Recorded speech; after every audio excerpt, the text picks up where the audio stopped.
Hi guys, what's up, what's down, what's sideways? James here for Chronic Fatigue Syndrome, my friend, my enemy, my constant companion, day 92. What am I going to talk about tonight? Once again, different things. But I thought, I keep going on about adjusting training plans and that you can still train and stuff like that.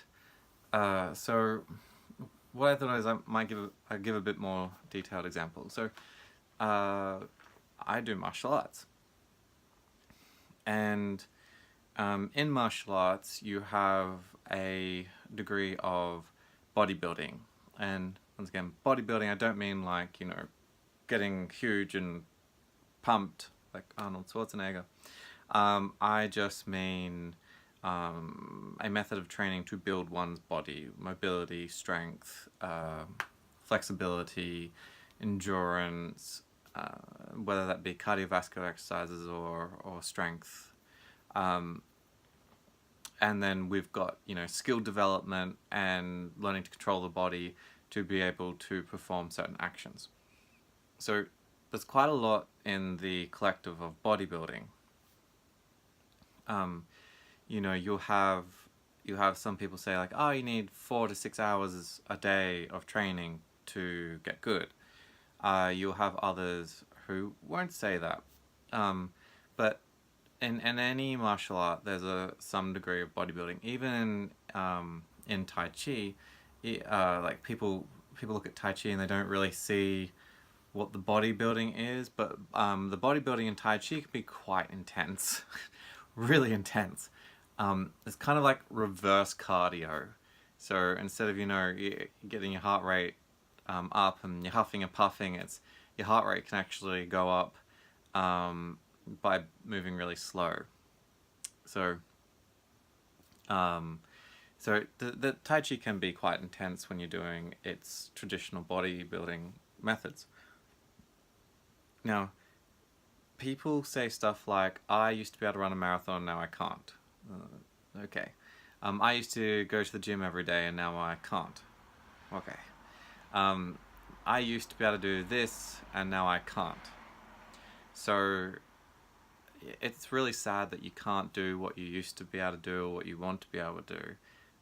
But if you spend so much time looking backwards, you can't look forwards. And to look forwards, you need to think, okay, I plan on being here in 5 or 10 years. At least. And then I'll get to that point. But I'll be here in 5 years. I'll be here in 10 years. Alright, do I still want to be where I am currently? No. Okay, well then I've got to do something different now so I wind up in a different place then. With training programs, if you keep holding yourself back with, oh, I used to be able to, that's not very productive. It doesn't take you past that point. So with my training, even with chronic fatigue syndrome, there have been times when I have done outrageous training. Bad, overtraining, outrageous training, just crazy. And my friends were even more so, and that was just crazy. They would do stuff that I would consider crazy, and people would consider what I was doing crazy. Normal people too. People didn't they didn't know I had chronic fatigue syndrome or anything like that. So I have done crazy training, crazy-ish training, and crazy as in like, whoa, how'd you get through it? And crazy as in like, that really wasn't the best thing for you to do. So I do have quite a few of, I used to be able to do this. Now, the thing about with training, even with a normal person, is that it waves. Okay, so an athlete who reaches the highest pinnacle of athleticism in their field won't be able to maintain it. They will come down. So they'll still be very, very athletic and fit and strong if they maintain their fitness in that. But there's a reason why athletes go through micro and macro cycles, so that when they come to compete, they are at the top, and then it cycles down a little bit, and then they'll then not come back up. So they don't always maintain that, you know, peak, peak, peak, peak, peak.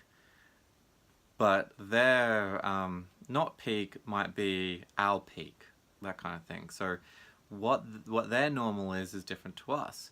Now, so that's a normal person. Now, when it comes to with chronic fatigue syndrome, your body will still go through cycles. So there'll still be cycles of, I can't brush my teeth. I don't have the energy to brush my teeth or press the button to watch Netflix or, you know, something, roll to the other side of the bed. I don't have the energy to do that. But it will cycle as well. So I have been through those cycles several times. Now, those cycles can actually last years. With me, some of them lasted years, like closer to the decade kind of thing. But the good thing about the human body is once you build it up to a certain point, it remembers. And so building it back up to that point can be slightly easier if you apply yourself intelligently. You know, like if you used to climb a mountain, but now you're having trouble getting out of bed, and you decide to go straight to try and climb up the mountain, that's a little bit too much. However, you've climbed a mountain once, you want to be able to climb it again. If you take away the pressure of, I'm going to climb that mountain in 5 years. I mean, if putting a goal to it helps you, okay, but for some people it can be too much pressure. As long as you do something consistently every day, it shouldn't matter when you get to that mountain. Okay, putting a timestamp on it helps people get their butt into gear. But you've got a chronic illness, your body doesn't respond as it should, so putting a timestamp on it can actually be detrimental sometimes. If you've got a normal body, and you come to me as a martial art coach, and you go, I want to be able to do this, and I go, oh, okay, well, if you follow this plan, and we stick to this time frame, you do exactly this in this time frame, you will reach this goal. And that's what coaches will do. And with the human body, that's possible. Now, they will still have to deal with life, and they'll have to still deal with the mental barriers that they'll put in their way. However, it is physically possible. And plausible, too. Like, it's very doable. If you have someone with a chronic illness, and you go like, okay, we're going to do this, and you're going to get here in 1 year. Well, 3 to 6 months of that year, you may have to drop the intensity down by a lot, and it's actually going to take you a year and a half or 2 years. And if you put that like, oh, I'm going to do it in 1 year, you can actually end up, as you get closer and you see that you're physically not going to get there, even though you're taking actionable steps every day, that can actually start to really wear on you mentally. So as long as you're taking actionable steps every day, and you're not going like, oh, I just won't ever do it, or like, oh, I'm too sick today, or something like that. As long as you're taking some sort of actionable step, a time thing's not too much of a have to.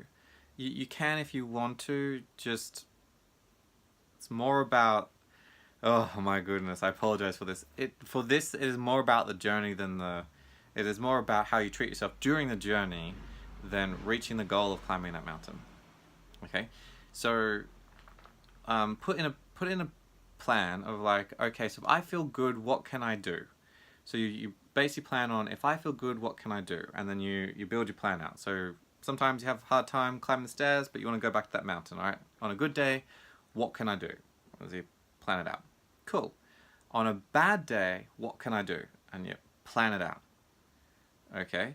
And then you've got, on a good day, I'm going to do this. On a bad day, I'm going to do this.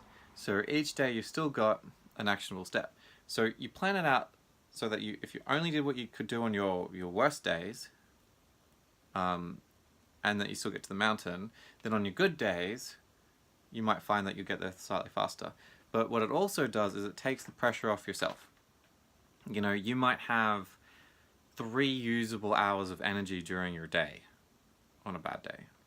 Sometimes you might not, but let's just say you have 3 hours. I'm just picking random numbers. If you have 3 hours, then maybe 20 minutes. So you go for a walk around the block. Okay, you're doing mental training. So okay, today I've got 20 minutes. I'll just walk around the block. It's going to be my mental training, because the reason why I sometimes say that chronic fatigue syndrome is my friend is because the mental training that it can provide to you outstrips what a normal person has to do sometimes.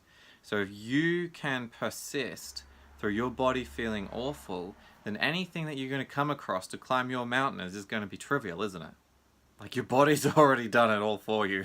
Extreme cold, extreme heat, pain, sickness, fatigue, blah, sleepiness, brain fog. What else is there to come at you? It's just a little bit more of the same thing. So it provides that extra brain training. So to sum it up, it can be done. Adjust your plan according to you. Write out 2 training programs, and then you've always like, on my worst days, I'm gonna do this. On your worst days, maybe it's just going up the stairs if you've got a 2-story house. Maybe it's walking slightly quicker to the other side of the house. Okay, so thank you very much for letting me share day 92, what to do for bodybuilding, for when you are sick. And so I am a sports coach. I'm a martial arts coach. I've been doing martial arts for almost as long as I've been sick, so 20 plus years. I own my own school. I work with people with chronic illnesses all the time. This is not uncharted territory for me. So if you have any questions, please feel free to comment or direct message. If you have any feedback, like to introduce yourself, do so below, comment below, like, share, subscribe, hit the little notification button, and thank you very much for letting me share with you day 92.